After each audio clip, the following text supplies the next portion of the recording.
my God, that could have been.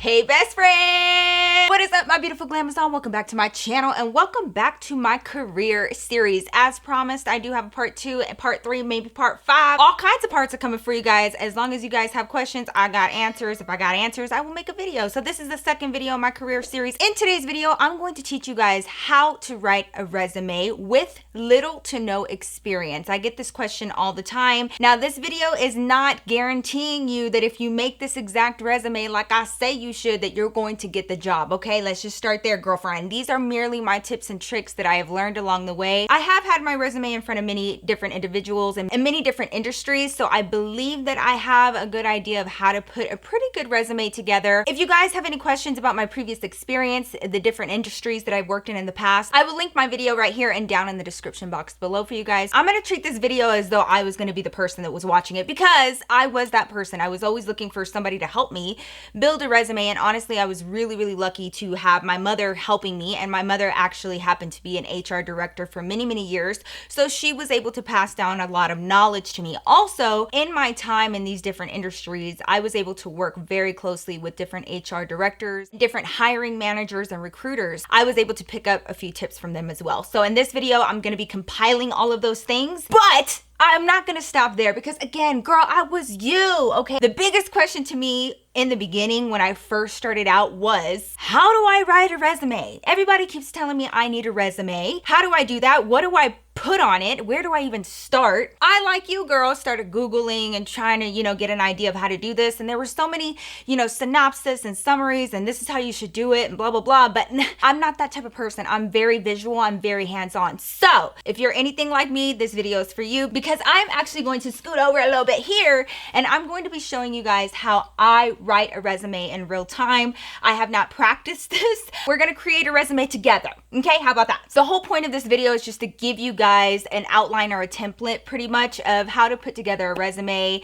And this resume has worked for me many a time. So hopefully it will work for you, and hopefully my tips and tricks can help you land that job. Grab your water with lemon, your coffee. I have hot chocolate today because it's so cold in my house. So the first piece of advice that I want to give you guys, that may seem very minuscule, but it is so important: have some sort of spell check going on whatever it is that you're using, okay, to create your resume. It is so important. Whether you're using the Word spell check, whether you're using something like Grammarly, not sponsored, I'm just saying, just something to have your back in the event that you have a slip up because misspelled words. I have seen recruiters completely pass up a resume because there were spelling errors in it. I'm not even kidding. So that's tip number 1. Spell check. How are you going to create a resume? How do we do this? You are going to need access to Word to create a Word document in order to create your resume. At least that's how I do it. While we're on this topic, it's really important for you to at least get a basic understanding of different software, the Office suite as a whole. And what I mean by that is like Word, PowerPoint, Excel, things like that. Just get a basic understanding of those. If you go into Word and you're trying to create a new document,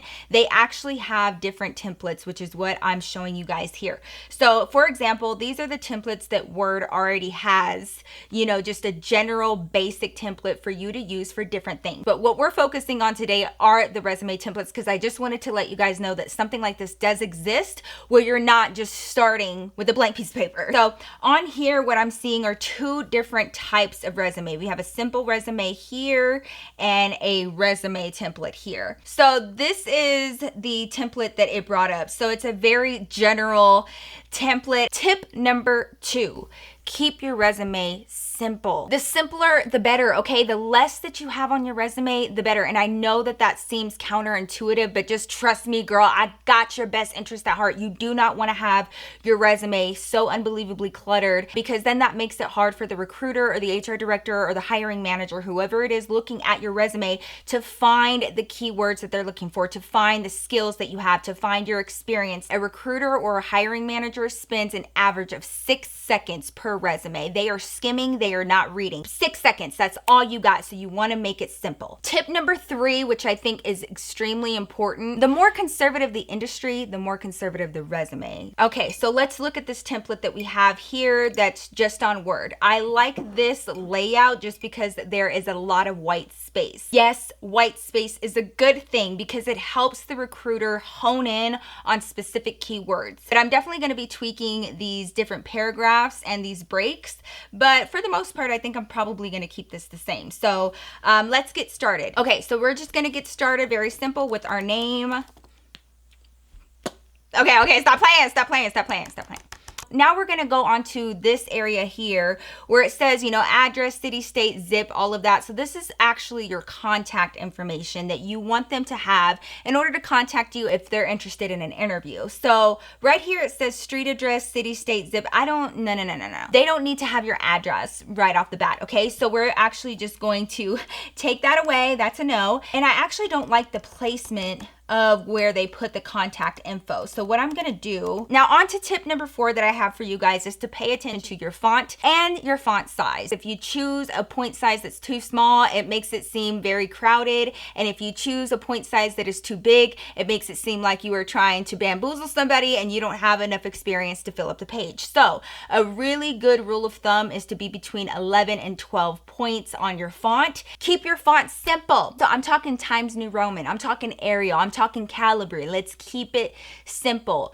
Do not do any handwritten type of fonts or any script cursive fonts because it just makes it harder for them to read and they will move on. So we want to keep everything super simple. Now let's talk about how big you should have some of your key points. So you do want to have different sections of your resume just like they have shown on here. In those areas, you want to make sure that the font size is bigger to separate the page very easily so that they can find whatever it is that they're looking for, whether it's your education, your work experience, or your skills. So I like all of this. So what I'm going to do is I'm probably going to take this down. I don't feel like a 32 is necessary on this. So let's take that down to a 28. Okay, yes, that's cute.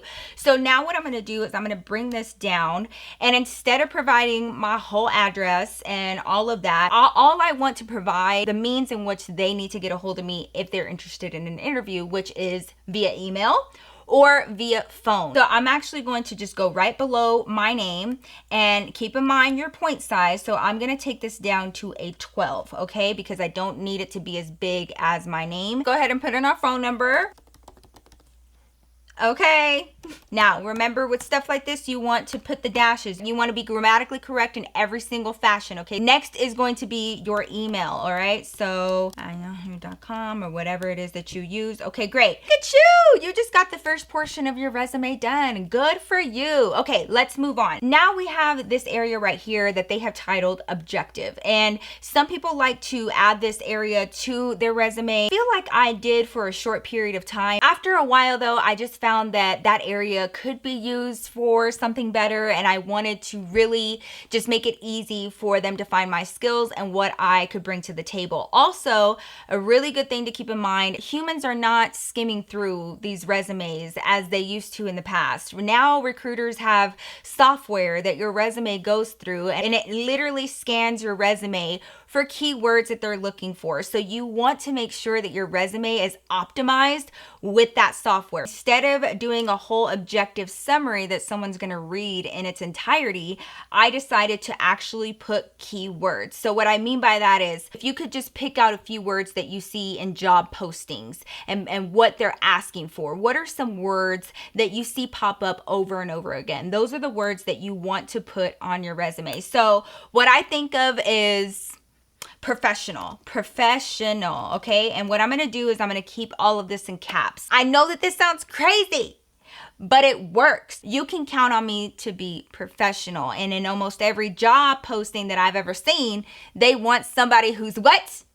Professional. So that needs to be in your resume, right? Yes. The next thing is the type of role that you are applying for. What is your niche, right? So mine was always assistant, clerical, administrative, executive administrative, right? So if that's the type of job that I'm applying for, that is the type of role that I'm going to put in these keywords. So if I was doing my own work history and what I was interested in, I would put executive administrative assistant, because that is what I was doing. That is the level in which I was at. Now, you can't just be lying. You actually have to have these skills. So when I was creating my resumes, I would always ask myself, what do I already know? And that is tip number 5. List out the skills that you already have, whether it's customer service, whether it's data entry, whether it's answering phones, whatever skills that you're most proud of and that you're seeing on the job postings that you're wanting to apply for, put that on your resume. So what I would personally put on my resume is professional,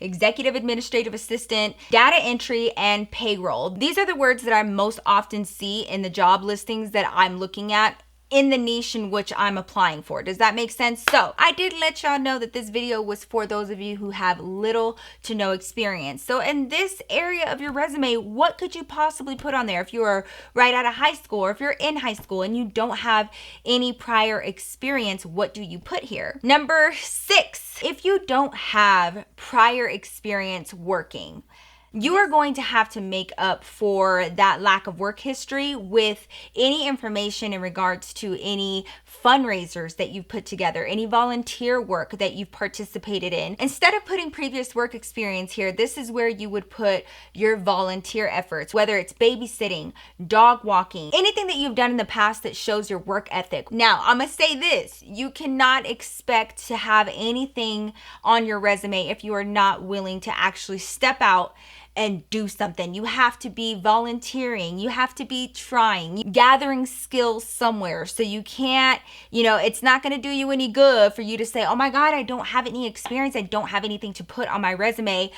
You got to get some stuff to put on your resume, girl. Go out there and volunteer wherever it is that you can help out. If you can help out in the office as an assistant at your school, do that. That's what I did. And I was able to put that on my resume as well. When you're going into entry-level positions anyway, they're not expecting for you to have years and years of experience, right? Take into consideration the job that you're applying for and base the keywords around that position, because that's going to make your chances of your resume being seen higher than the rest. So now let's take a look at my resume as it stands. What I'm seeing here, I'm the type of person where everything has to be symmetrical. The alignment of all of the paragraphs and everything is on the left. So everything is, left heavy. I want my skills and my keywords to be front and center. So I'm the type of person that I like my alignment to be centered when it comes to keywords like this. And then as you can see, it directly takes your eye straight to my basic skills, like the skills that I want to put forth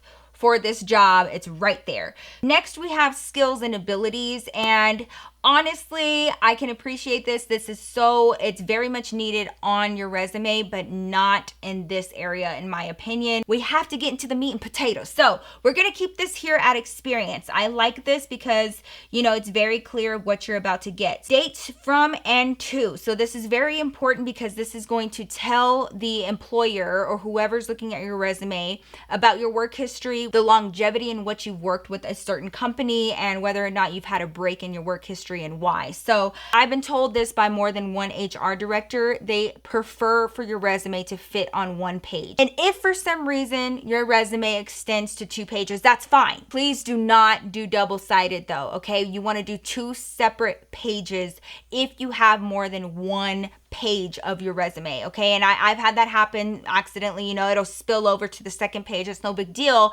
if that needs to happen. But you just want to make everything very simple, very clean, easy to read. And if you do have to go onto a second page, everything needs to be one-sided, okay? So the way that you could do this, you could do actual dates like, March 16th of 2017 to April of 15 to 2020, whatever you want to do. Me personally though, for simplicity's sake, I would just do the month and year to the month and year. So let's just say, for example, if I worked from 2 of 2016 to 10 of 2019. You have a break in work history. If it's more than a year, they're probably going to ask you why, whether you were in school, if you had a child, or whatever the case may be. But just know that if there is a significant break in work history, they will ask you and you need to have an answer ready, okay? So, I mean, I guess I'm just going to make up some random dates. So the reason why it's important to do your job title first in each of the companies or wherever you've worked is because they want to know what level and what you are trying to enter. What prior roles have you personally had? Obviously here, you know, I was an executive administrative assistant. Okay, and then your company name. Now, on here it says this is the stellar place for a brief summary of your key responsibilities and most stellar accomplishments. No. This is the place for you to bullet point what your job description entailed at each of those places. You do not have to use complete sentences on this part of your resume. They actually prefer for you to just use bullet points. Just make it simple. Sole contact for office vendors. That was huge. I was the liaison between the company and the vendors that I was working for. So they need to know that I can be trusted with their professional contacts and their professional relationships. Yes. Clean and stock office supplies. Track office inventory. Okay. My personal suggestion is to speak in the present tense. Do not speak in the past tense like I did this, I created this. Create, organize, maintain. This is set in stone. This is what I do in the present. What you gonna get if you hire me. Serve and maintain, okay? All conference rooms. Yes, I did. All right, so I'm gonna stop there. I could keep going. All right, so I'm just going to copy and paste this here because that's basically what it's gonna look like. Job title, this is probably just gonna be like administrative or whatever your entry level was. So now here's what my resume is looking like. And this is about what yours should look like. And again, if you feel like you need more skills, girl, you need more experience, you have to take the initiative and you gotta go out there and try to find some opportunities because they are everywhere. Girl, I've been there. I have been there. I like the way that it's laid out, but I just feel like this area right here, it's just too much space. You know what I mean? Like it's good to have white space, but that is very crucial space if I want everything to fit nicely on one page. Okay, so now this is what it's looking like. Now let's go on to education. This is very important. So the same deal, you guys. When did you go to school? From what time to what time? You know, whether you are just finishing high school, whether you're just finishing college, whatever the case may be. If so, high school, and then your school name. So very simple, Jefferson High.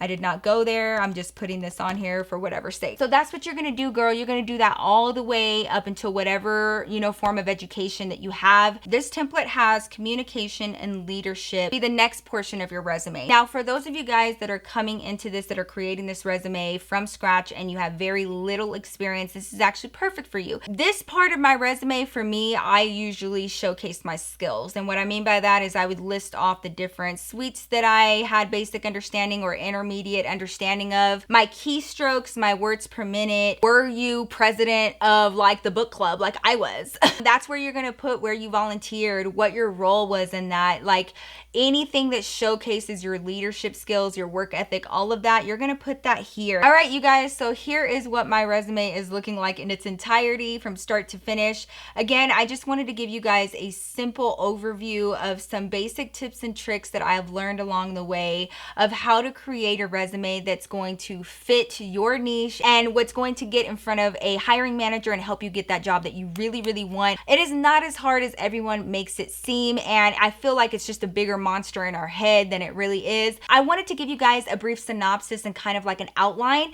of how you can write your own resume. If you are struggling to fill it in, then that just means that you may need to kind of venture out and start volunteering and being a part of fundraisers and being a part of community events, so that way you have some more skills to put on your resume if you're looking to enter the workforce anytime soon. So I hope you guys enjoyed this video, girl. The next video I'd like to make for you guys is an interviewing tips video where I give you guys all of my insider tips on how I did well in many, many interviews, one-on-one interviews and panel interviews. I got you. Thank y'all so much for checking out my career series. I hope y'all found it helpful. If you guys just take some notes and just go out there and run this world, girl, because I have complete faith in you. I know that you can do this. All my Glamazons are just so unbelievable unbelievably intelligent. So that is it for today's video, you guys. I hope you found it helpful. I love you guys so much, and I will see you in my next video. Peace out, girl. Go kill it!